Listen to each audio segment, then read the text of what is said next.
جی ناظرین، میں مخاطب ہوں آپ سے چودھری فضل الرحمان، پاکستان کے زیر انتظام کشمیر کے ضلع بھمبر کی تحصیل سمانی سیکٹر کے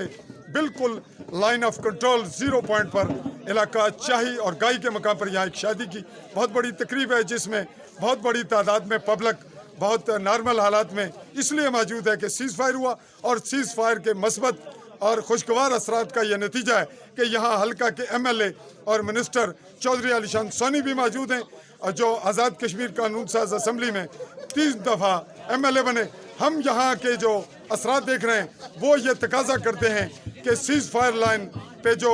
یہ سیز فائر کا حالیہ اقدام ہوا یہ انتہائی فروٹفل ہے، اور اس کو برقرار رکھا جائے۔ اقوام متحدہ، دیگر ادارے، پاکستان اور انڈیا یہ اس پہ خصوصی توجہ دیں کہ پونی صدی سے جو جاری حالات جس کی سنگینی میں کئی نسلیں بارڈر لائن پہ رہنے والے کشمیری لوگوں کی متاثر ہوئیں، وہ اگر یہ سلسلہ برقرار رہے تو وہ بھی دنیا میں اپنے آپ کو ایک پرامن شہری کے طور پر ڈیولپ کریں گے، اور دنیا یہ دیکھے گی کہ کشمیر کا فیصلہ پرامن حالات میں زیادہ بہتر طریقے سے حل ہونے جا رہا ہے۔